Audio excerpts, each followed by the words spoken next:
HP mertuaku berbunyi. Di layar, nama suamiku yang sudah meninggal 3 tahun. Saat kubuka pesannya, ternyata dia masih hidup dan menipuku bersama ibunya sendiri. Yuk komentar dulu dari mana aja kalian nonton. Jangan lupa like dan subscribe ya biar kita bisa bongkar misterinya bareng-bareng. Aroma kopi Arabica Gayo yang baru digiling bercampur dengan wangi kue croissant mentega yang baru matang. Cafe, senja menyapa. Nama yang dipilih Nessa sendiri. Malam itu ramai seperti biasa. Terletak di salah satu sudut ramai Yogyakarta. Cafe ini adalah hidupnya. Dibangun dari nol. Dari sisa-sisa duka yang hampir menenggelamkannya 3 tahun lalu. 3 tahun. Nessa mengelap meja marmer dingin. Senyum tipis terpasang otomatis saat menyapa pelanggan yang hendak pulang. Tapi di dalam hatinya, tanggal hari ini terasa berat. 3 tahun lalu, di hari yang sama, Kian, suaminya, dinyatakan hilang. Kian, pendaki gunung yang handal, pencinta alam yang selalu tahu cara membaca jejak. Ironisnya, dia hilang tanpa jejak di jalur pendakian yang seharusnya sudah dia kuasai. Tim SAR mencari berminggu-minggu. Yang ditemukan hanya sobekan ranselnya di bibir jurang yang dalam. Tidak ada jenazah. Tapi setelah 6 bulan pencarian sia-sia, Kian dinyatakan meninggal oleh pengadilan. Nessa menghela napas, mendorong kenangan itu ke belakang kepalanya. Dia harus fokus. Kafe ini adalah bukti bahwa dia bisa berdiri sendiri. Lonceng di pintu berbunyi, menandakan pelanggan baru. Tapi yang masuk bukan pelanggan. Ibu. Nessa sedikit kaget. Widya, ibu mertuanya, berdiri di ambang pintu. Wanita itu tampak lebih rapuh dari biasanya. Pakaiannya, seperti biasa sejak Kian, tiada, berwarna gelap. Matanya sembab, seolah tidak pernah berhenti menangis, bahkan setelah 3 tahun. Nessa, ibu tidak bisa sendirian di rumah hari ini. Lirih Widya, suaranya bergetar. Hati Nessa langsung luluh. Rasa lelahnya menguap, digantikan rasa iba. Tentu, Bu. Sini, duduk di dalam. Nessa buatkan teh jahe hangat, ya. Nessa mendudukkan Widya di sofa sudut yang paling nyaman, jauh dari keramaian barista. Dia tahu, seperti tahun sebelumnya dan tahun sebelumnya lagi, malam ini akan diisi dengan kenangan dan air mata. Sudah 3 tahun, Nes. Widya mulai berbicara, menatap cangkir tehnya dengan pandangan kosong. Rasanya baru kemarin Kian pamit. Dia bilang, Bu, doakan Kian. Ini pendakian terakhir sebelum fokus program punya anak sama Nessa. Nessa mematung sejenak. Dia tidak ingat Kian pernah berkata seperti itu. Tapi dia hanya mengangguk, mengusap punggung tangan mertuanya yang mulai keriput. Nessa tahu, Bu, kita semua kangen Kian. Kamu wanita yang kuat, Nes. Sudah bisa punya kafe sebesar ini sendirian. Widya menatap sekeliling kafe dengan tatapan yang sulit diartikan. Kian pasti bangga. Ini juga berkat ibu, yang selalu support Nessa. Jawab Nessa tulus. Mereka terdiam lama. Nessa memesankan makan malam untuk mereka berdua. Selama makan, Widya lebih banyak mengaduk-aduk makanannya. Untung saja kamu baik hati, Nak, kata Widya tiba-tiba. Membuat Nessa mendongak. Uang asuransi Kian yang kamu kasih semua ke ibu. Ibu pakai hemat-hemat sekali. Ibu tidak tahu harus bagaimana kalau tidak ada uang itu. Nessa tersenyum getir. Itu adalah keputusan impulsif 3 tahun lalu. Saat uang asuransi jiwa Kian yang jumlahnya cukup besar cair, Nessa melihat wajah hancur Widya, seorang ibu yang kehilangan putra satu-satunya. Saat itu, Nessa merasa dirinya masih muda, masih bisa bekerja. Sementara Widya, yang hidup sendiri, pasti lebih membutuhkannya. Itu hak ibu. Nessa ikhlas. Ujar Nessa pelan. Kamu memang menantu yang baik. Tidak seperti Kian dia kadang suka bikin ibu pusing. Kata Widya lagi. Nadanya berubah jadi keluhan samar. Nessa mengerutkan kening. Pusing kenapa, Bu? Ah. Sudahlah, tidak baik membicarakan orang yang sudah tidak ada. Widya buru-buru menyeka sudut matanya yang kembali basah. Ibu rasa, ibu sudah harus pulang. Sudah larut. Terima kasih ya, Nes, sudah mau menemani ibu. Nessa antar. Ya, Bu. Tidak usah. Ibu sudah pesan taksi online. Tadi pesan waktu kamu ke dapur. Tolak Widya. Kamu di sini saja. Karyawanmu masih butuh kamu. Nessa mengantar Widya sampai ke pintu. Dia memeluk wanita tua itu. Hati-hati di jalan, Bu. Besok kalau ibu kesepian, telepon saja. Nessa yang ke rumah ibu. Widya mengangguk, tersenyum tipis, lalu masuk ke dalam taksi yang sudah menunggu. Nessa memperhatikannya pergi, merasakan campuran antara kasihan, duka yang kembali terbuka, dan kelegaan yang aneh. Akhirnya, malam terberat dalam setahun ini selesai juga. Dia kembali masuk ke dalam kafe, siap untuk menutup buku kas dan pulang ke apartemen kecilnya di lantai atas. Jam menunjukkan pukul 11 malam. Karyawan terakhir sudah pulang setengah jam yang lalu. Kafe, senja menyapa, sudah gelap. Hanya menyisakan lampu temaram di area kasir. Nessa menghitung pemasukan hari itu, mencocokkannya dengan catatan di tabletnya. Semuanya cocok. Dia meregangkan punggungnya yang kaku. Keheningan pasca jam tutup selalu terasa paling damai. Hanya ada suara pendingin minuman yang berdengung pelan dan gemerisik hujan rintik-rintik yang mulai turun di luar, membasahi jalanan Yogyakarta. Nessa mengambil tas selempangnya, siap naik ke lantai atas. Namun, saat dia melewati sofa sudut tempat Widya duduk tadi, matanya menangkap sesuatu. Sebuah ponsel. Tergeletak di atas bantal sofa. Warnanya casingnya kusam. Ponsel yang sangat dia kenali. Ya ampun, ponsel ibu. Gumam Nessa. Pasti tertinggal saat Widya terburu-buru pulang tadi. Nessa mengambil ponsel itu. Model lama. Layarnya sedikit retak di sudut. Tipikal ponsel Widya, yang selalu mengaku, gaptek, dan menolak dibelikan yang baru. Nessa ragu sejenak. Dia melihat jam di dinding. Sudah terlalu larut untuk mengantarkannya kembali ke rumah Widya di daerah Bantul. Bisa memakan waktu 1 jam bolak-balik. Lagi pula, tadi Widya bilang sudah mengantuk. Besok pagi saja. Putus Nessa. Dia memasukkan ponsel Widya ke dalam tas selempangnya. Berniat akan mengantarkannya langsung besok pagi sebelum kafe buka. Dia tidak terlalu khawatir. Widya jarang sekali menggunakan ponselnya. Paling-paling hanya untuk menelepon Nessa atau memesan ojek. Kehilangan ponsel semalaman mungkin tidak akan terlalu disadarinya. Nessa mematikan lampu terakhir, mengunci pintu kaca tebal kafenya dari dalam, dan menaiki tangga kayu menuju apartemennya. Dia merasa sangat lelah. Bukan hanya lelah fisik karena bekerja, tapi lelah emosional. Peringatan 3 tahun ini menguras energinya lebih dari yang dia kira. Dia melempar tasnya ke atas sofa di apartemennya. Suara ponsel Widya yang beradu pelan dengan kunci di dalam tas terdengar samar. Nessa tidak memedulikannya. Dia langsung menuju kamar mandi, ingin segera membersihkan diri dan tidur. Malam ini, dia hanya ingin melupakan segalanya. Melupakan Kian. Melupakan duka, melupakan rasa iba pada mertuanya. Dia hanya ingin tidur. Nessa baru saja selesai mandi air hangat. Pikirannya sudah sedikit lebih jernih. Dia mengenakan piyama katun yang nyaman, siap untuk tidur. Apartemennya hening. Dia mengambil tasnya dari sofa, berniat mengeluarkan ponsel Widya agar ingat untuk mengembalikannya besok.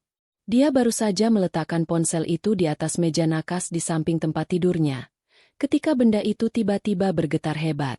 BZZZT. BZZZT. BZZZT. Getarannya kasar, diikuti nada dering polifonik yang nyaring dan sedikit cempreng. Nada dering standar yang tidak pernah diganti oleh Widya. Nessa terlonjak kaget. Siapa yang menelepon mertuanya selarut ini? Refleks. Dia mengambil ponsel itu. Layarnya menyala terang di kamar yang temaram.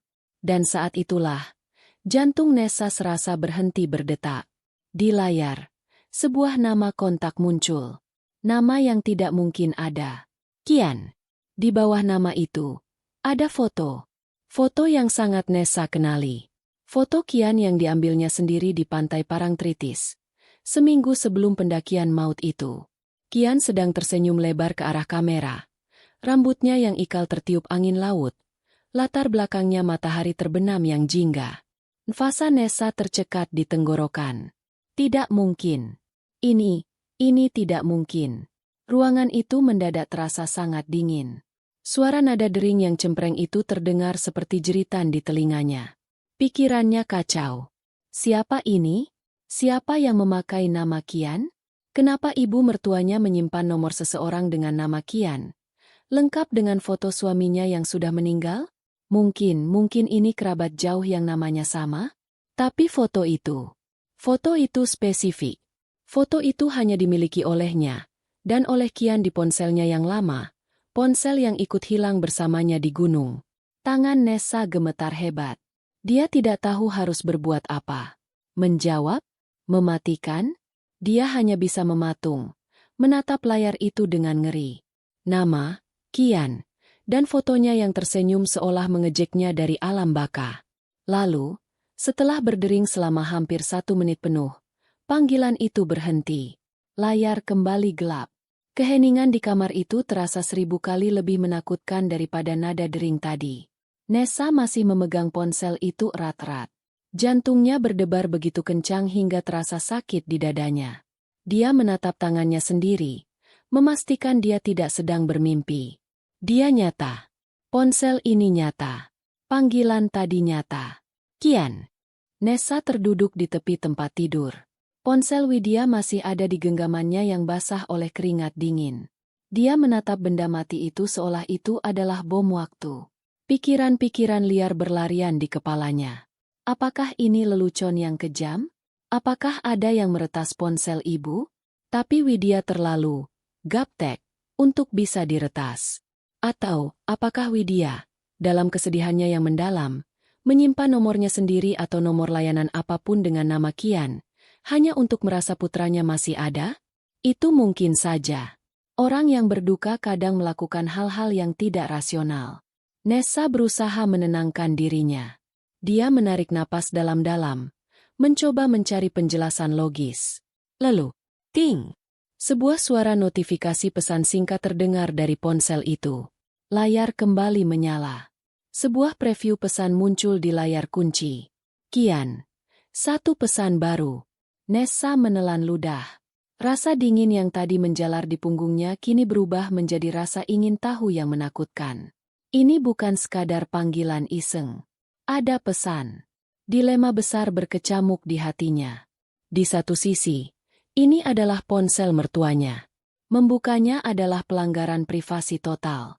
Ini adalah milik pribadi Widya. Nessa tidak berhak. Di sisi lain, nama dan foto suaminya yang sudah meninggal 3 tahun lalu baru saja menelepon dan mengirim pesan. Ini bukan lagi soal privasi. Ini soal kewarasannya. Soal kebenaran. Soal sesuatu yang sangat salah. Nessa teringat sesuatu. Sesuatu yang selalu dikatakan Widya setiap kali Nessa mencoba membantunya mengatur pengaturan di ponselnya. Ibu nggak ngerti. Nes, nggak usah pakai kunci-kunci layar segala. Ribet. Ibu gaptek. Widya tidak pernah memakai kata sandi. Tangan Nessa, yang masih gemetar, bergerak. Dia menekan tombol power di samping ponsel. Layar menyala penuh. Dia menggeser ikon gembok ke atas. Ponsel itu terbuka. Layar utamanya muncul. Latar belakangnya adalah foto wisuda Kian, bertahun-tahun lalu. Hati Nessa mencelos melihatnya. Dia melihat ikon aplikasi pesan berwarna hijau. Ada tanda angka 1, berwarna merah di sudutnya. Tangannya terasa berat, seolah mengangkat beban puluhan kilogram. Tapi dia harus tahu. Dia harus tahu siapa yang berani bermain-main dengan duka mereka. Dengan satu gerakan cepat sebelum keberaniannya hilang, Nessa menyentuh ikon pesan itu. Aplikasi pesan terbuka. Daftar percakapan muncul. Dan di baris paling atas, tebal, adalah nama itu, Kian. Nessa menahan napas. Dia mengetuk percakapan itu. Jantungnya seolah diremas hingga berhenti berdetak. Ini bukan pesan pertama. Ini adalah sebuah riwayat percakapan. Nessa menggulir ke atas dengan ibu jari yang gemetar. Matanya membelalak, membaca pesan-pesan sebelumnya. Semua dari Kian. 3 hari yang lalu. Bu, obat lambungnya sudah Kian kirim pakai kurir. Tolong diminum rutin. 1 minggu yang lalu. Tolong jangan hubungi nomor ini kecuali darurat. Berbahaya kalau ketahuan. Pakai saja nomor yang satu lagi kalau cuma mau tanya kabar. 2 minggu yang lalu. Ibu butuh apa lagi bulan ini? Bilang saja. Nessa merasa mual. Suara-suara di kepalanya berteriak. Ini suara siapa? Ini gaya bicara Kian. Singkat, efisien. Tapi, Kian sudah meninggal. Lalu, matanya jatuh pada pesan paling bawah. Pesan yang baru saja masuk. Pesan yang membuatnya membuka semua ini. Pesan itu dikirim 1 menit yang lalu. Bu, transfer bulanan sudah masuk. Apa dia, Nessa, masih belum curiga sama sekali soal kecelakaan itu? Dunia Nessa runtuh. Kata-kata itu melompat dari layar dan menamparnya begitu keras hingga dia terhuyung. Transfer bulanan. Uang asuransi yang dia berikan pada Widya. Uang yang Widya bilang dia pakai. Hemat-hemat. Dia pasti merujuk pada dirinya. Nessa, kecelakaan. Itu. Kata, kecelakaan, dipakai dengan tanda kutip. Tanda kutip yang menyiratkan sebuah kebohongan. Sebuah sandiwara. Nessa membaca ulang kalimat itu. 5 kali. 10 kali. Berharap otaknya salah membaca. Berharap ini hanya mimpi buruk. Tapi tidak. Semakin dia baca, semakin jelas artinya. Obat ibu sudah dikirim. Jangan hubungi nomor ini. Transfer bulanan sudah masuk. Kian tidak meninggal. Kian masih hidup. Dan ibu mertuanya, Widya, wanita rapuh yang baru saja dia peluk dan tenangkan air matanya, tahu. Bukan hanya tahu. Widya adalah rekan komplotannya. Nessa menjatuhkan ponsel itu ke tempat tidur seolah benda itu baru saja membakarnya. Dia berlari ke kamar mandi, membungkuk di atas wastafel. Dia terbatuk, mual hebat. Tidak ada yang keluar, tapi perutnya serasa diaduk. Dia menatap cermin. Wajahnya pucat pasi. Matanya liar. 3 tahun. 3 tahun dia hidup dalam duka. 3 tahun dia membangun hidupnya kembali dari puing-puing. Merasa bersalah karena dia selamat sementara suaminya tiada. 3 tahun dia merawat seorang ibu yang patah hati. Semuanya bohong. Air mata yang selama ini dia tahan untuk Kian, kini luruh. Tapi ini bukan air mata duka. Ini air mata kemarahan yang membakar. Air mata seorang wanita yang baru menyadari bahwa dia telah ditipu habis-habisan oleh 2 orang yang paling dia percayai di dunia. Kalian menipuku. Desis Nessa pada bayangannya di cermin. Malam itu, di apartemen kecil di atas kafenya di Yogyakarta, janda muda yang berduka itu telah mati. Yang lahir adalah seorang wanita dengan satu tujuan, mencari tahu kebenaran, sebusuk apapun itu. Nessa mencengkeram tepi wastafel yang dingin. Bayangannya di cermin menatap balik, mata yang memerah bukan karena duka, tapi karena kemarahan yang membara. Rasa mual di perutnya perlahan surut, digantikan oleh sesuatu yang jauh lebih kuat, ketegasan yang dingin. Mereka menganggapnya bodoh. Apa dia, Nessa, masih belum curiga? Kalimat itu terngiang-ngiang. Selama 3 tahun, dia menangisi seorang pria yang mungkin sedang bersantai di suatu tempat, menertawakan kebodohannya. Selama 3 tahun, dia menyokong seorang wanita yang merupakan serigala berbulu domba. Nessa kembali ke kamar tidur. Ponsel Widya masih tergeletak di tempat tidur. Sebuah bukti kejahatan yang tidak disengaja. Pikiran Nessa bekerja cepat, logis, membuang semua emosi yang tidak perlu. Dia tidak bisa langsung melabrak Widya. Jika dia melakukannya, Widya akan menyangkal, Kian akan kabur lebih jauh, dan semua jejak akan dihapus. Dia tidak punya bukti apa-apa selain ingatan akan pesan di ponsel ini. Dia butuh bukti. Dengan tangan yang kini stabil, Nessa mengambil ponselnya sendiri. Dia membuka kamera.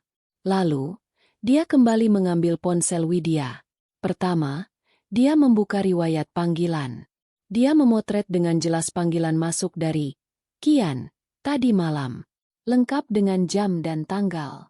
Kedua, dia kembali ke aplikasi pesan. Dia membuka percakapan dengan Kian. Jantungnya berdebar kencang. Takut pesan itu terhapus otomatis atau semacamnya. Masih ada. Dia mulai dari atas, memotret setiap bagian percakapan. Obat lambungnya sudah Kian kirim. Tolong jangan hubungi nomor ini. Dan yang paling penting, pesan terakhir. Bu, transfer bulanan sudah masuk. Apa dia, Nessa, masih belum curiga sama sekali soal kecelakaan itu? Dia memotretnya berkali-kali, memastikan setiap kata terlihat jelas. Foto-foto itu langsung terunggah ke penyimpanan cloud pribadinya. Aman, tidak akan bisa dihapus. Sekarang, bagian tersulit. Menghapus jejak. Nessa menarik napas panjang. Dia kembali ke daftar pesan di ponsel Widya. Dia menekan dan menahan percakapan Kian, hingga sebuah menu muncul. Satu opsi membuatnya lega. Tandai sebagai belum dibaca. Dia menyentuhnya. Tanda 1. Berwarna merah kembali muncul di ikon aplikasi pesan. Pesan terakhir itu kini kembali terlihat seperti belum pernah dibuka. Sempurna. Nessa meletakkan kembali ponsel Widya di meja nakas. Dia tidak akan tidur malam ini. Dia duduk di sofa apartemennya, menatap lampu-lampu kota Yogyakarta yang mulai redup, sementara otaknya menyusun rencana.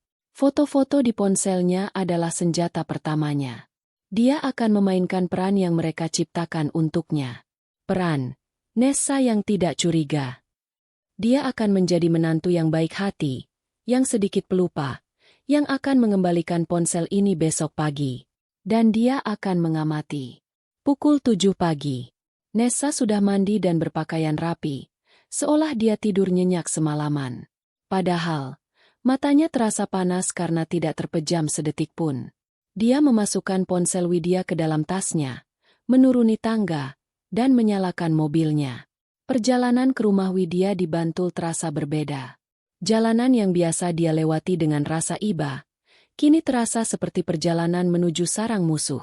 Rumah kecil dan sederhana yang dulu dia anggap sebagai simbol kesepian, kini tampak seperti panggung sandiwara yang menjijikan. Dia memarkir mobilnya dan mengetuk pintu. Nessa. Widya membuka pintu. Wajahnya tampak kuyu. Jelas sekali dia juga tidak tidur. Pasti cemas memikirkan ponselnya. Pagi, Bu. Nessa memasang ekspresi cemas yang dibuat-buat. Bu, maaf sekali. Semalam ponsel ibu ketinggalan di sofa kafe. Nessa baru sadar tadi pagi waktu mau bersih-bersih. Ini, Bu.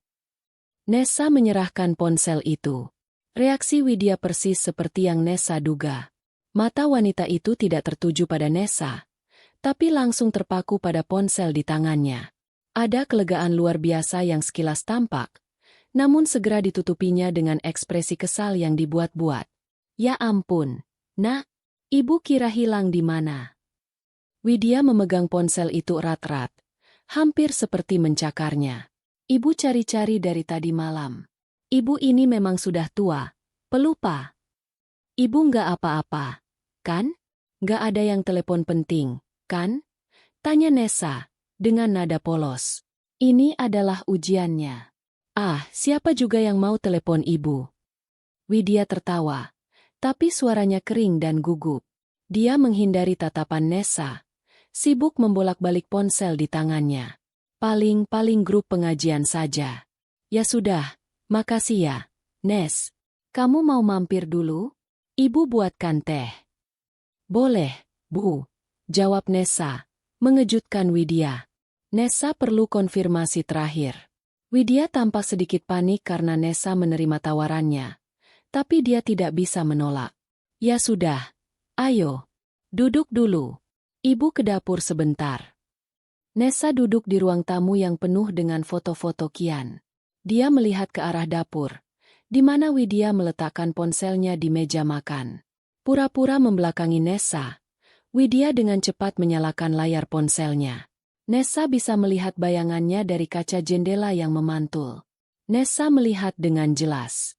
Widya tidak memeriksa panggilan tak terjawab. Dia tidak memeriksa grup pengajian. Dia langsung membuka aplikasi pesan. Nessa melihat bahu Widya yang tegang mendadak rileks. Dia pasti sudah melihat pesan. Kian, masih dalam keadaan, belum dibaca. Dia lega karena Nessa tidak melihatnya. Widya berbalik. Kini dengan senyum yang lebih tulus. Senyum seorang penipu yang merasa aman. Sebentar ya, Nes, airnya belum matang. Katanya dengan nada ceria yang palsu. Nessa tersenyum balik. Nggak usah repot-repot. Bu, kayaknya Nessa harus segera balik ke kafe. Pagi ini ada kiriman biji kopi baru. Nessa cuma mau pastikan ponsel ibu aman. Oh, begitu. Ya sudah. Hati-hati ya, nak, kata Widya, mengantarnya ke pintu. Nessa berjalan kembali ke mobilnya. Di dalam, dia mencengkeram kemudi begitu erat hingga buku-buku jarinya memutih. Dugaan semalam telah terkonfirmasi. Ibu mertuanya adalah pembohong yang ulung. Sandiwara selesai. Permainan dimulai. Kembali di kafenya. Nessa tidak bisa fokus pada aroma kopi. Pikirannya tertuju pada satu hal. Nomor telepon, Kian. Siapa di baliknya? Dan di mana dia? Polisi bukan pilihan. Apa yang akan dia katakan? Pak, saya dapat pesan dari arwah suami saya. Mereka akan menganggapnya gila. Dia harus mengumpulkan bukti yang tidak terbantahkan terlebih dahulu. Nessa teringat seseorang. Jordi. Jordi adalah teman kuliahnya dulu. Seorang jenius komputer yang agak nyentrik.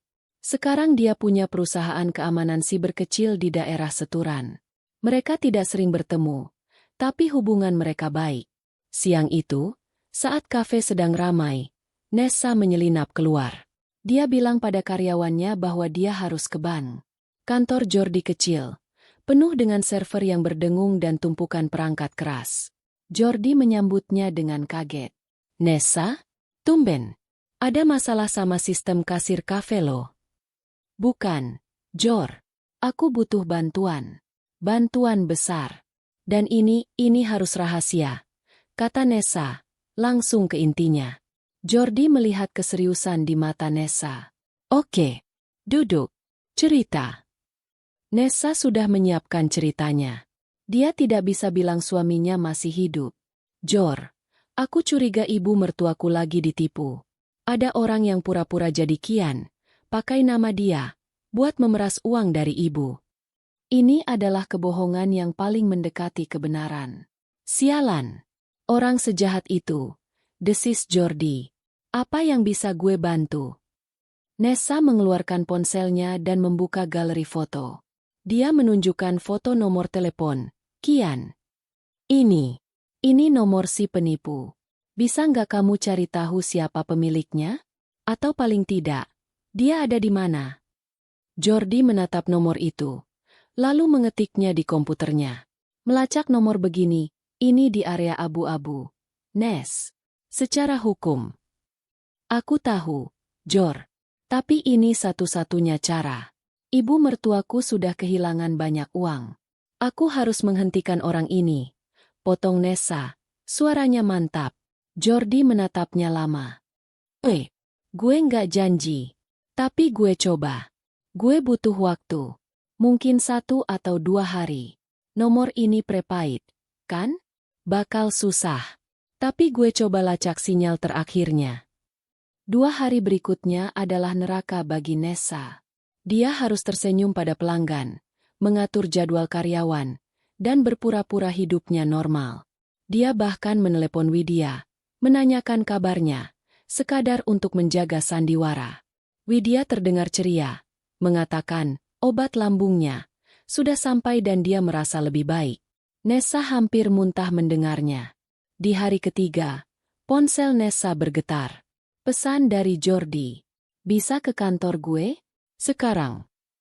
Nessa langsung meninggalkan kafenya. Di kantor Jordi, pria itu tampak lelah tapi bersemangat. Ini gila, Nes, katanya. Gimana, Jor?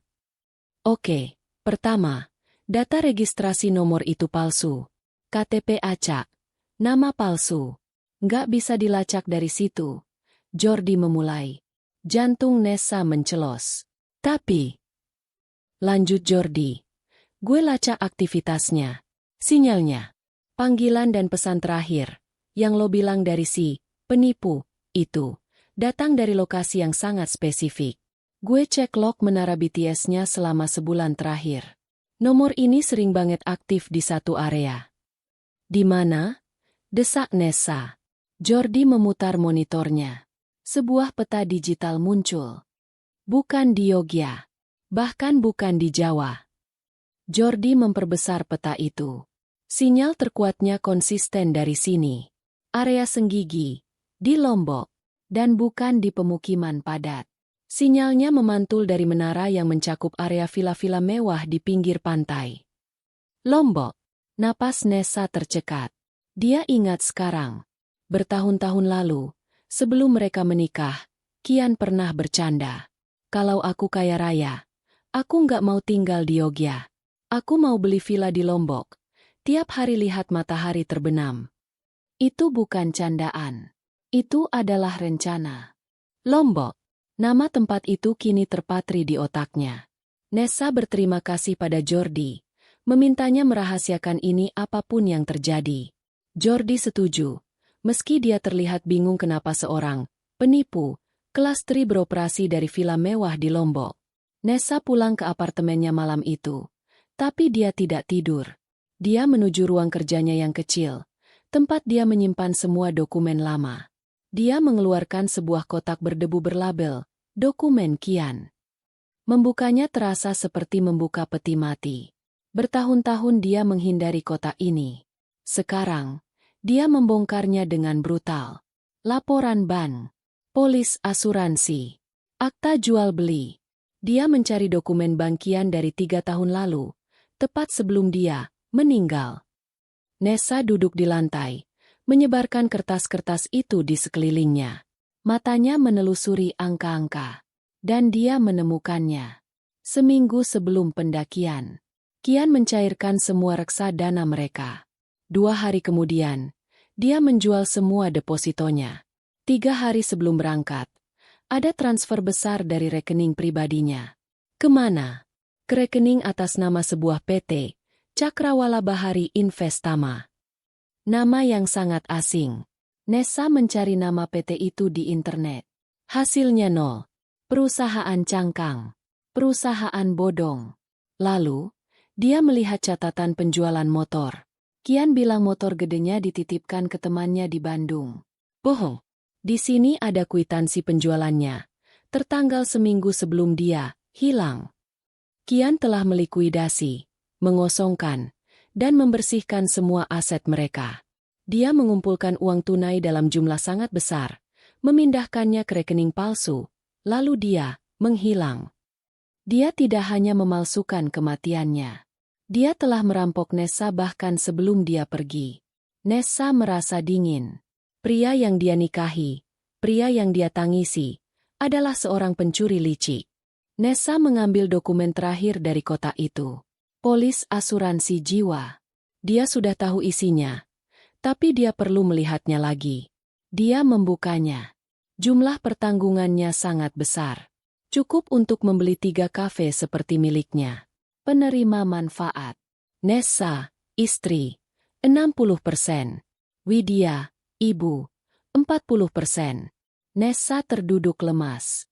Dia ingat dengan jelas hari ketika petugas asuransi datang ke rumah duka. Dia ingat wajah hancur Widya. Kian satu-satunya yang ibu punya, Nes. Tangis Widya saat itu, memegang tangan Nessa. Sekarang ibu harus hidup sendiri. Ibu sudah tua, tidak bisa bekerja. Bagaimana nasib ibu? Nessa, yang saat itu masih mati rasa karena duka, dipenuhi rasa iba.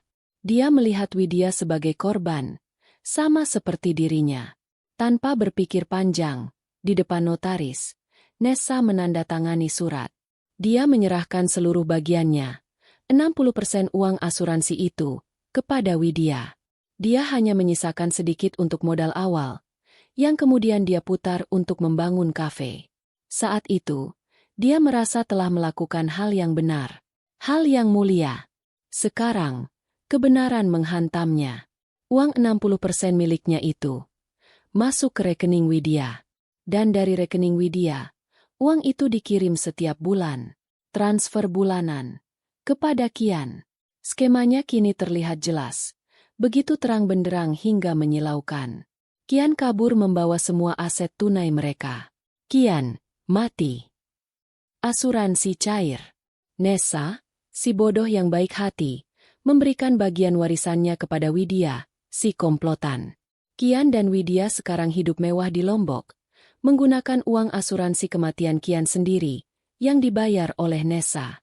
Pesan di ponsel Widya kembali terngiang. Bu, transfer bulanan sudah masuk. Mereka bukan hanya menipunya. Mereka menjadikannya sponsor utama bagi kehidupan baru mereka. Nessa menutup kotak dokumen itu. Kemarahannya sudah lenyap, berganti menjadi sesuatu yang lebih tajam. Dia mengambil ponselnya, membuka aplikasi perjalanan. Dia tidak mencari tiket ke Senggigi. Itu terlalu jelas. Dia memesan tiket penerbangan ke Denpasar, Bali. Dari Bali, dia bisa menyeberang ke Lombok dengan kapal feri tanpa ada yang tahu. Dia perlu alibi. Dia kemudian membuka pesan baru, mengirimkannya ke Widya. Bu, kafe lagi ada sedikit masalah. Kayaknya Nessa butuh liburan singkat buat tenangkan pikiran. Mungkin Nessa mau ke Bali beberapa hari. Balasan dari Widya datang hampir seketika. Ide bagus. Nak, kamu pantas dapat liburan. Tenangkan dirimu. Jangan khawatirkan apa-apa di sini. Nessa tersenyum dingin membaca pesan itu. Oh, tentu saja, Bu, gumamnya. Aku akan menenangkan diri. Nessa berdiri di depan lemari pakaiannya. Bukan lagi gaun-gaun kafe atau pakaian rumahan yang nyaman yang dia pilih. Kali ini, dia mengeluarkan celana kargo berwarna kaki, kaos lengan panjang berwarna abu-abu gelap, dan sebuah jaket hoodie yang tidak mencolok. Dia juga menyiapkan jilbab sporty berwarna senada yang praktis dan tidak mudah bergeser. Ini bukan liburan. Ini adalah misi penyamaran. Dia memasukkan semua pakaian itu ke dalam ransel kecil, bukan koper. Ditambah kamera digitalnya dengan lensa zoom yang baru, 2 buah powerbank berkapasitas besar, dan ponsel cadangan murah yang dia beli di toko elektronik. Ponsel utamanya sudah dia matikan. Hanya akan dihidupkan untuk keperluan darurat. Di kafe, Nessa memberikan instruksi terakhir kepada stafnya. Saya perlu pergi beberapa hari, urusan keluarga mendadak di luar kota. Katanya, suaranya terdengar normal. Semua jadwal sudah saya siapkan. Jangan ragu hubungi saya kalau ada apa-apa. Tapi usahakan selesaikan sendiri dulu ya. Dia ingin memberi kesan bahwa dia masih bisa dihubungi, tapi tidak terlalu sering. Sebelum berangkat, Nessa melakukan satu langkah terakhir untuk mengamankan alibinya. Dia mengunggah foto lama dirinya yang sedang berpose di pantai Bali ke akun media sosial kafenya. Keterangannya berbunyi, admin lagi, healing, sebentar ke Pulau Dewata buat cari inspirasi menu baru. Jangan kangen ya. Kafe tetap buka seperti biasa. Salam kopi dari Bali. Tidak butuh waktu lama. Widya menjadi orang pertama yang mengomentari unggahan itu. Wah, senang sekali kamu bisa liburan, Nak. Nikmati waktumu ya. Kamu pantas mendapatkannya. Hati-hati di jalan. Nessa membaca komentar itu dengan tatapan dingin. Oh, pasti, Bu. Saya akan menikmati waktu. Dia tidak terbang ke Lombok. Terlalu mudah dilacak dan terlalu mencolok. Pukul 4 sore, dia sudah berada di dalam pesawat menuju Denpasar, Bali.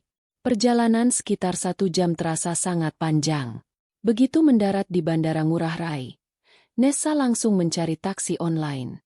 Tujuannya, Pelabuhan Padang Bai. Perjalanan darat hampir 2 jam lagi, melewati kemacetan sore hari Denpasar yang ramai. Di Pelabuhan Padang Bai, hiruk-pikuk penumpang dan kendaraan yang mengantre feri ke Lombok sangat membingungkan. Nessa membeli tiket feri kelas ekonomi. Dia berbaur dengan kerumunan, merasakan dirinya menjadi anonim di tengah ratusan wajah yang tidak dia kenal. Perjalanan laut selama 4 jam terasa seperti selamanya. Ombak yang memukul lambung kapal, suara mesin feri yang bergetar, dan deru angin laut yang asin, semuanya mengiringi pikiran Nessa yang terus berputar menyusun rencana. Setiap detik adalah langkah menuju kebenaran. Dia menghilang dari jaringan. Ponsel utamanya mati, dan ponsel cadangan barunya belum terpasang kartu SIM. Tidak ada yang tahu keberadaannya. Persis seperti yang Kian lakukan 3 tahun lalu. Tapi kali ini, persembunyian itu hanya sementara. Dia akan muncul kembali, dengan membawa kebenaran. Nessa tiba di Pelabuhan Lembar, Lombok Barat, saat azan Isya berkumandang. Langit sudah gelap sepenuhnya, hanya diterangi cahaya rembulan dan lampu-lampu pelabuhan. Dia segera mencari penyewaan motor. Sebuah skuter matic bekas menjadi pilihannya. Murah, tidak mencolok, dan mudah dikendarai. Dia juga membeli kartu SIM lokal dari sebuah konter kecil, mengisinya dengan paket data internet. Ponsel utamanya tetap dia simpan mati. Dia tidak langsung menuju Senggigi, area yang ditunjukkan Jordi. Pertama, dia mencari tempat menginap yang tidak mencolok. Dia menemukan sebuah losmen kecil, sederhana, agak masuk gang di daerah Mataram, ibu kota Lombok Barat. Pemilik losmen, seorang ibu parubaya yang ramah, tidak banyak bertanya saat Nessa membayar 3 malam di muka secara tunai. Dia hanya mengatakan, "Mau keliling Lombok ya, Neng? Hati-hati di jalan." Nessa mengangguk, memberinya senyum tipis.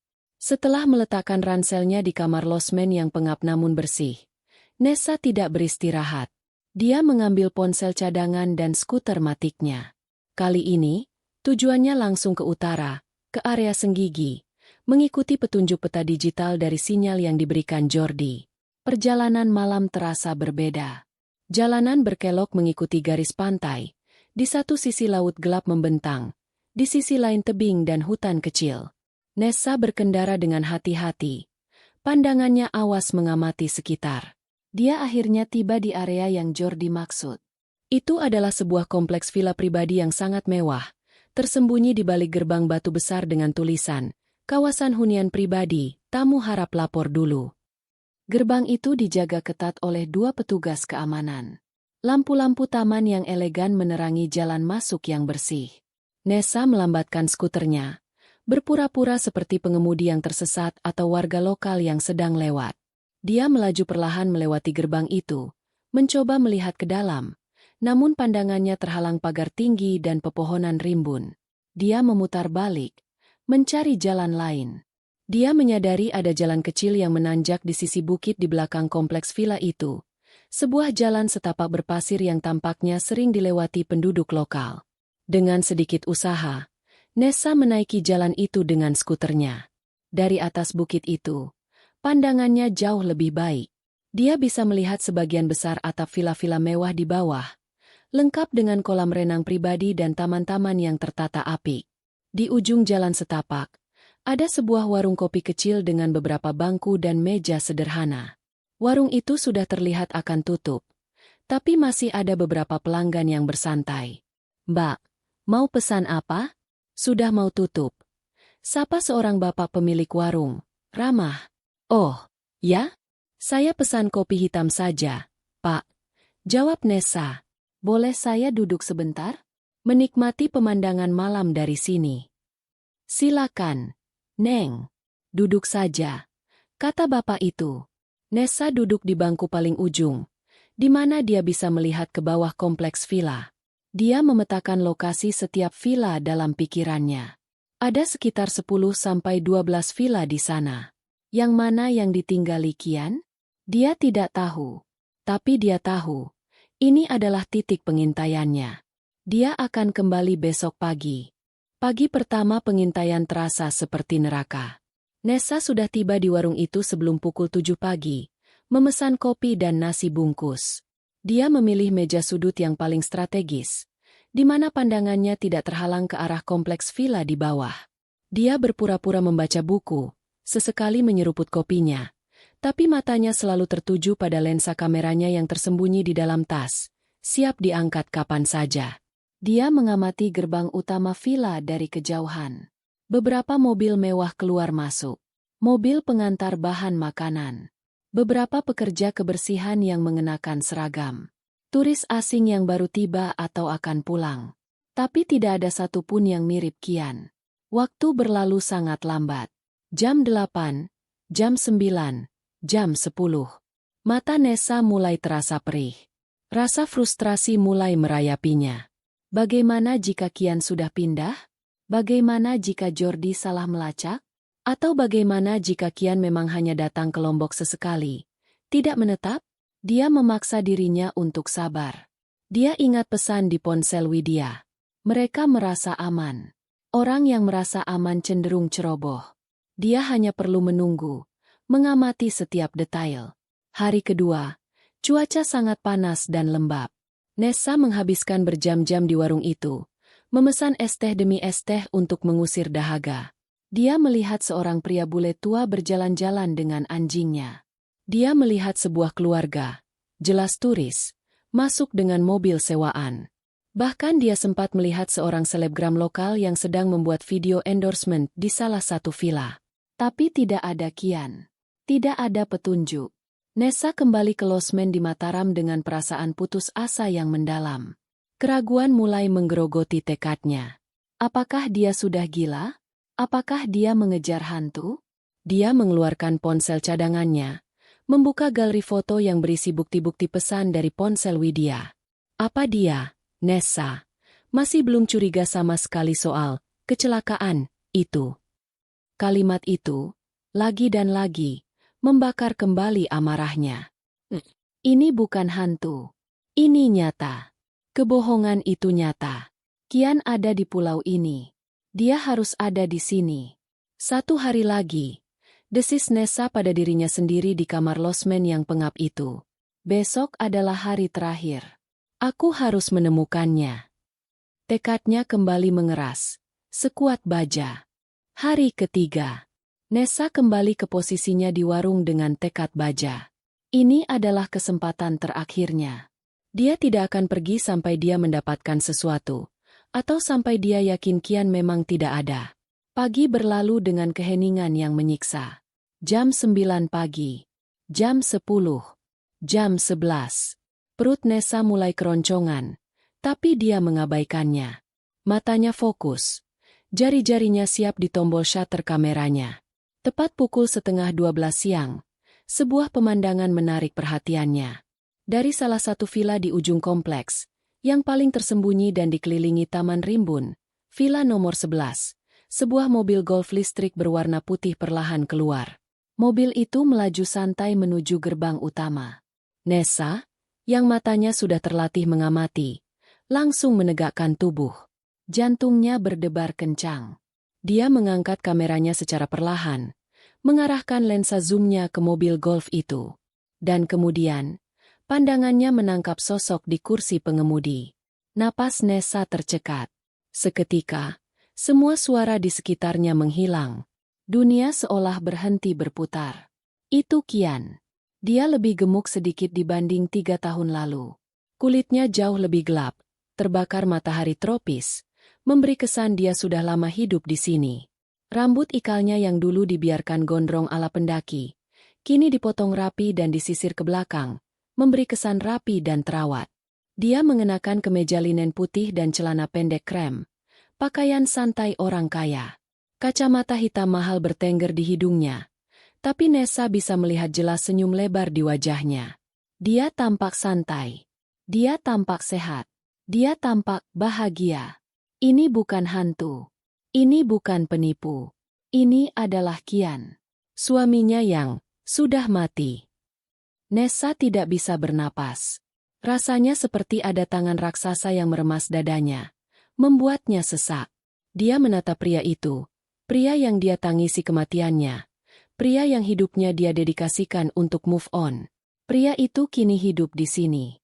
Lalu, mobil golf itu berhenti sejenak di depan villa. Pintu di samping villa nomor 11 terbuka lagi. Seorang wanita keluar. Wanita muda yang cantik. Rambutnya panjang tergerai. mengenakan gaun musim panas yang ringan berwarna cerah. Dia tertawa, tawa yang lepas dan bahagia, lalu mendekat dan mencium pipi Qian dengan mesra sebelum duduk di kursi penumpang di samping Qian. Dan di belakang wanita itu, seorang pengasuh yang berwajah lokal menggendong seorang anak laki-laki kecil. Balita itu, mungkin berusia 2 atau hampir 3 tahun, tampak sangat menggemaskan. Pengasuh itu menyerahkan si anak kepada Qian. Qian mengangkat anak itu, mencium perutnya, menggelitiknya, membuat anak itu tertawa melengking riang. Senyum di wajah Qian sangat tulus. Senyum yang tidak pernah Nessa lihat selama ini. Nessa menyaksikan semua itu melalui lensa kameranya. Pria yang dia cintai. Pria yang dia tangisi kematiannya. Pria yang mengambil semua uangnya. Pria itu telah memulai keluarga baru. Tepat saat dia meninggal. Kemarahan yang membakar, dingin, dan tajam kini menguasai Nessa sepenuhnya. Dia menekan tombol shutter kameranya. Klik, klik, klik. Bukti ada di tangannya. Tangan Nessa tidak gemetar. Semua rasa sakit, keraguan, dan duka yang tersisa dalam dirinya menguap dalam sekejap. Mengkristal menjadi satu emosi yang murni dan dingin, amarah. Dia tidak hanya ditipu. Dia tidak hanya dirampok. Dia digantikan. Secepat itu, perhitungan di otaknya berjalan cepat. Anak itu, usianya sekitar 2,5 tahun. 3 tahun sejak Qian mati. Itu artinya wanita itu sudah hamil, atau Qian menghamilinya, tepat saat dia meninggal. Seluruh kecelakaan, pendakian itu mungkin direncanakan karena wanita ini. Karena kehidupan baru ini. Nessa terus menekan tombol shutter. Klik, klik, klik. Foto Qian mengemudi. Foto Qian tertawa bersama wanita itu. Foto Qian menggendong anak itu.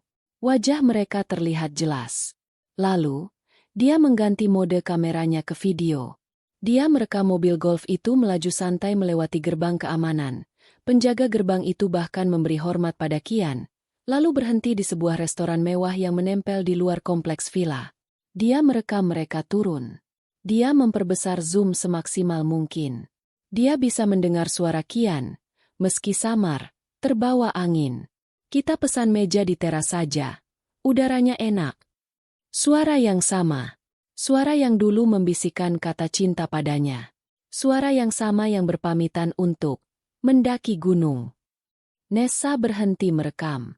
Dia punya segalanya. Dia tidak melabrak mereka. Dia tidak akan memberi mereka kepuasan melihatnya hancur. Dia tidak akan membiarkan Qian kabur lagi. Nessa memasukkan kameranya ke dalam tas. Dia berdiri, meletakkan selembar uang 50 ribuan di atas meja warung. Jauh lebih banyak dari harga es teh dan makan siangnya. Matur tampi, Bu. Terima kasih, Bu, katanya kepada pemilik warung dengan suara yang datar. Dia berjalan ke skuternya, mengenakan helmnya. Dia menyalakan mesin. Saat dia menuruni bukit, menjauh dari kehidupan baru Qian yang mewah, dia tidak menangis. Matanya kering dan fokus menatap jalanan. Dia kembali ke losmen. Dia menyalakan laptop kecilnya, menyalin semua foto dan video. Dia mengunggahnya ke beberapa layanan cloud storage. Dia mengirim salinannya ke alamat email baru yang dia buat khusus untuk ini.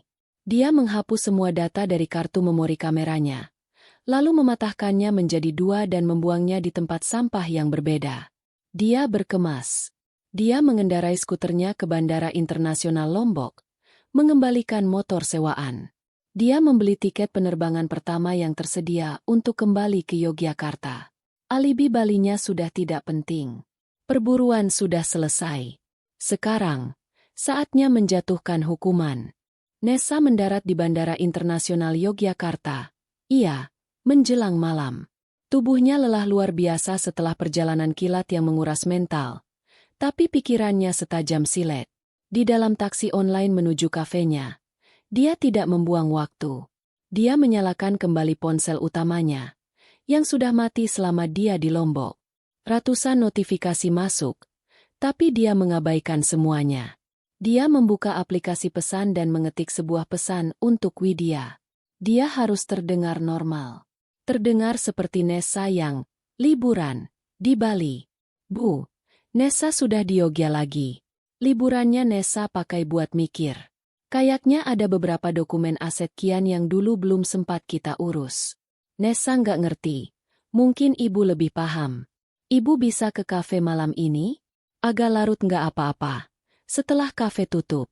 Biar kita bisa bicara tenang. Ini soal uang, Bu. Kayaknya penting.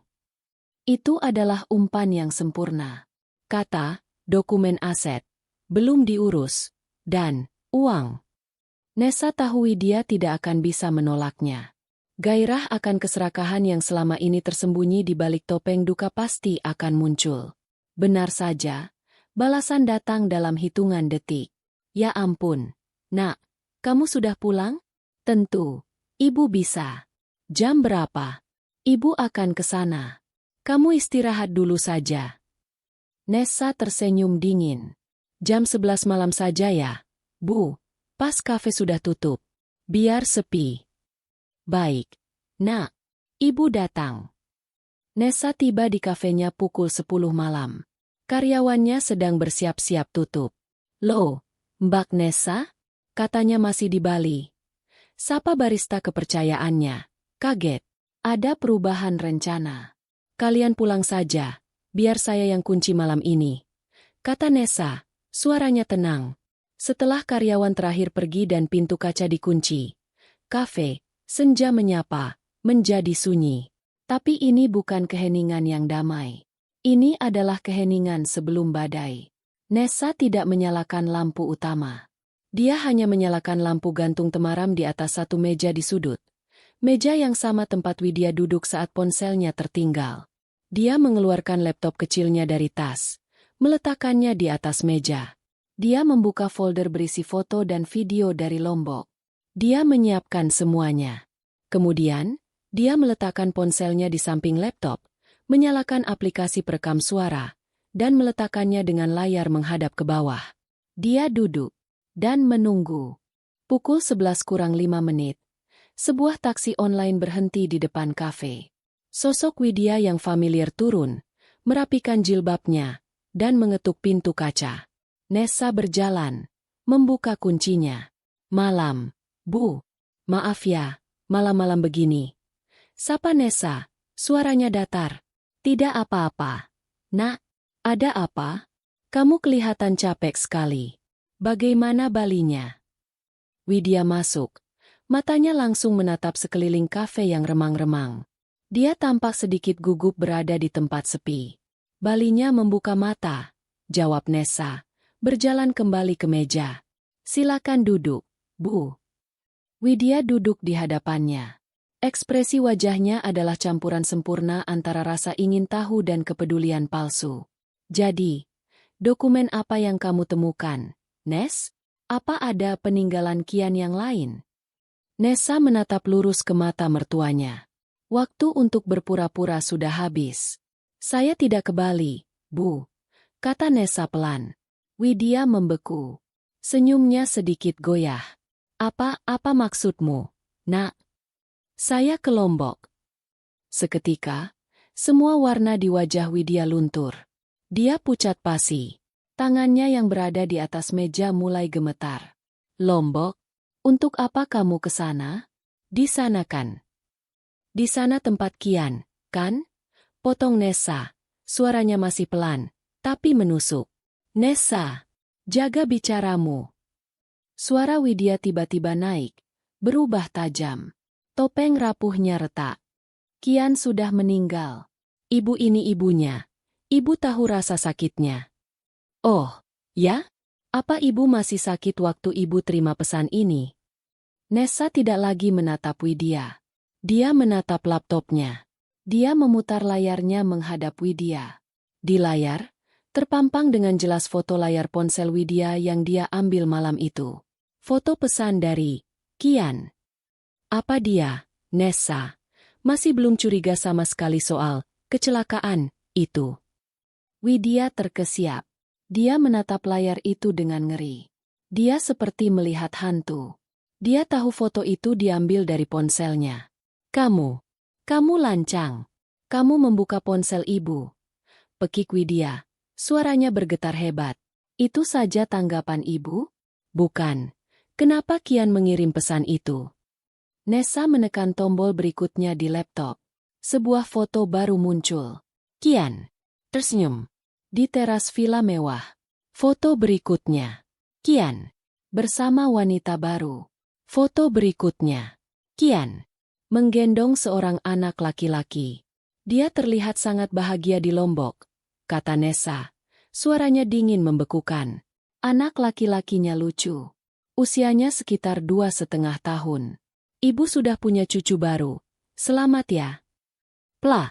Widya, dalam kepanikan, mengayunkan tangannya, mencoba menutup laptop itu. Tapi Nessa lebih cepat. Dia menarik laptopnya.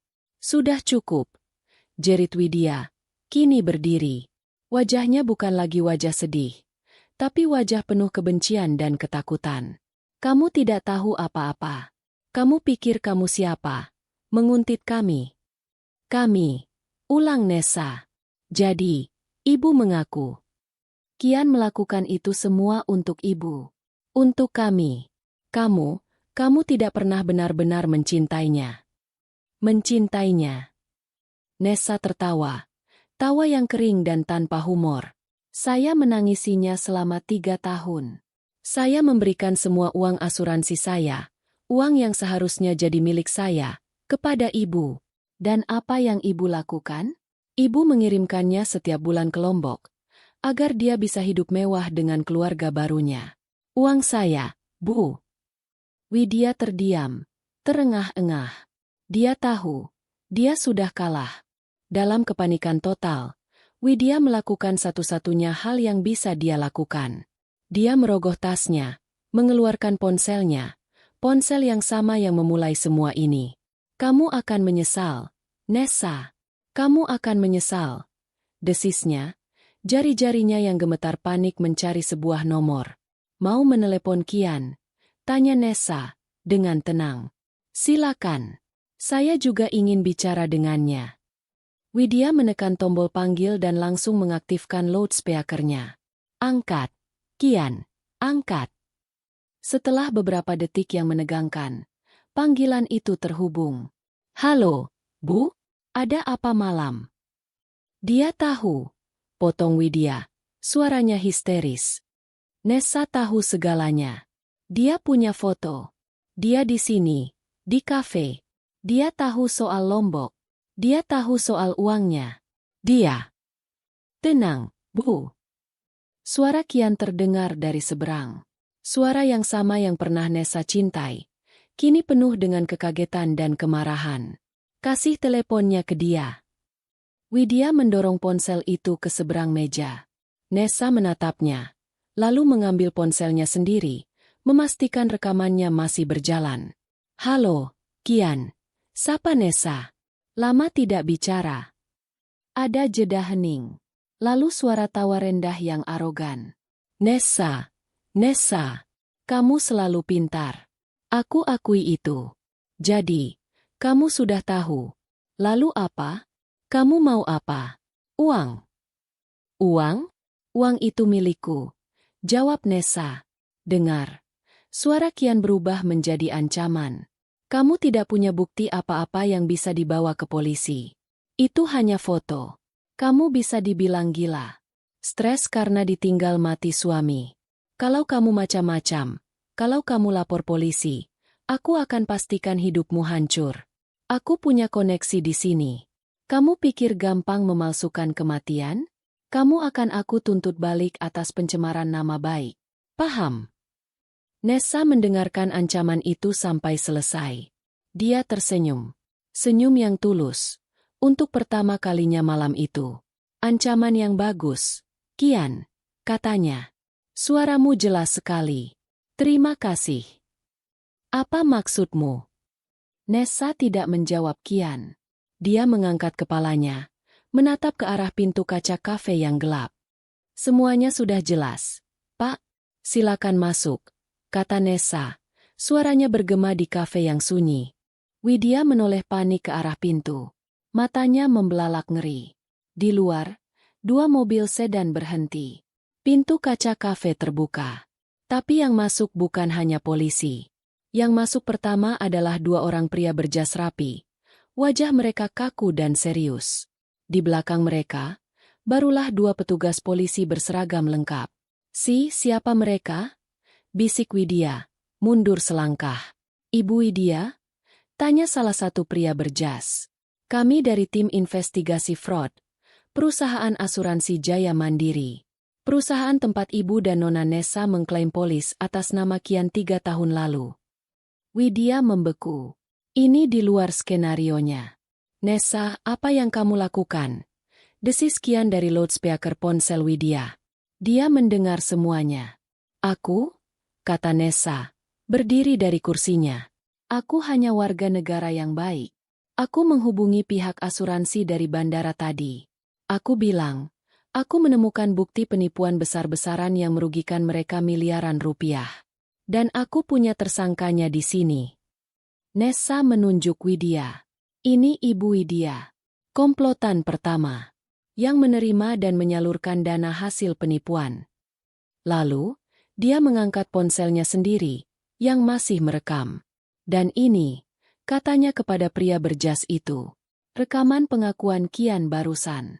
Mengakui pemalsuan kematian dan mengancam saya. Lengkap. Polisi. Suara Kian berteriak dari ponselnya. Panik. Jangan libatkan polisi. Nes. Kita bisa bicarakan ini. Aku. Klik. Kian mematikan teleponnya. Tapi sudah terlambat. Tim kami di Polda NTB sudah bergerak ke alamat villa yang diberikan oleh Nona Nessa, kata pria berjas kedua dengan tenang. Panggilan tadi sudah cukup untuk melacak lokasinya. Dia tidak akan kemana-mana. Petugas polisi melangkah maju. Ibu Widya, Anda kami tahan atas dugaan keterlibatan dalam pemalsuan dokumen dan penipuan asuransi. Widya tidak melawan. Seluruh energi di tubuhnya seolah terkuras habis. Dia hanya menatap Nessa dengan pandangan kosong, sebelum petugas menggiringnya keluar. Pria dari asuransi berbalik menatap Nessa. Anda sudah melakukan hal yang benar, Nona Nessa. Perusahaan kami berterima kasih. Kami akan pastikan semua uang Anda kembali, beserta bunganya. Saya hanya ingin keadilan, jawab Nessa pelan. Polisi dan tim asuransi telah pergi. Kafe kembali sunyi. Ponsel Widya tertinggal di atas meja, benda yang memulai segalanya. Kini benda itu hanyalah seonggok plastik tak berarti. Nessa berdiri sendirian di tengah kafenya. Senja menyapa. Tempat yang dia bangun dari abu kesedihan palsu. Dia tidak merasa menang. Dia tidak merasa gembira. Dia hanya merasa kosong. Tapi ini bukan kekosongan yang menyakitkan. Ini adalah kekosongan yang bersih. Seperti sebuah ruangan yang akhirnya dibersihkan setelah bertahun-tahun kotor. Dia berjalan ke pintu depan. Dia tidak menguncinya. Sebaliknya, dia membukanya lebar-lebar. Udara malam Yogyakarta yang sedikit lembab masuk. Suara motor dari kejauhan. Tawa orang-orang di warung seberang. Hidup terus berjalan. Selama 3 tahun, dia hidup sebagai janda Kian. Dia hidup dalam bayang-bayang pria yang mengkhianatinya. Nessa melangkah keluar, berdiri di trotoar. Dia menatap papan nama kafenya. Senja menyapa. Senja adalah akhir dari hari. Dia tersenyum tipis. Bukan. Ini bukan senja. Dia menarik napas dalam-dalam. Menghirup udara malam yang sesak namun penuh kehidupan. Ini adalah fajar. Awal dari hari yang baru. Dia bukan lagi seorang janda. Dia bukan lagi korban. Dia adalah Nessa, pemilik kafe. Seorang wanita yang selamat. Dan untuk pertama kalinya dalam 3 tahun, dia merasa benar-benar bebas.